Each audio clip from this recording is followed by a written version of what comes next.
શહેરમાં ગેરકાયદેસર અને જોખમી રીતે ગેસ રિફિલિંગનો વેપલો બેરોકટોક ધમધમી રહ્યો છે. અનઅધિકૃતના ગોરખધંધાને કારણે આગ લાગવાના, જાનહાનિ થવાના કિસ્સાઓ પણ બનવા લાગ્યા છે. શહેર આખામાંથી ધમધમતી આ ઇનલીગલી પ્રવૃત્તિ સામે પોલીસ તંત્રએ લાલ આંખ કરી છે. કાપોદ્રા પોલીસ દ્વારા આ મામલે સપાટો બોલાવ્યા બાદ અમરોલી પોલીસ ત્રાટકી છે.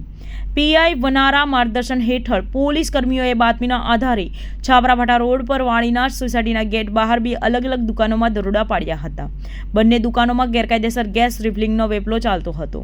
પોલીસે બંને દુકાનોમાંથી અલગ અલગ કંપનીના નાના મોટા 48 ગેસના બાટલા, 2 ઇલેક્ટ્રિક વજન કાંટા અને ગેસ રિફિલિંગ માટેની 2 નળી કબજે કરી હતી.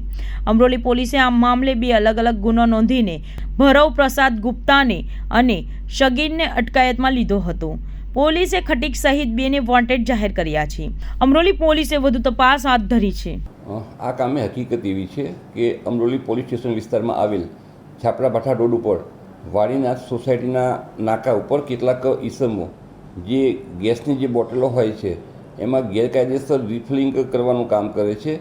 જે આધારે પોલીસે ત્યાં તપાસ કરતાં આ આરોપીઓ જે છે એ આ પ્રકારની પ્રવૃત્તિ કરતા મળી આવેલા, જેથી પોલીસે ત્યાંથી નાની મોટી મળી અને 48 જેટલી ગેસની બોટલો તેમજ ગેસ રિફિલિંગ મશીન તેમજ વજન કાંટો એ રીતે અલગ અલગ જે સાધનો જે છે એ મળી આવતા કબજે કરી અને આ કામના આરોપીઓ વિરુદ્ધ ધોરણસરની ફરિયાદ દાખલ કરી હાલમાં તપાસ ચાલી રહેલ છે.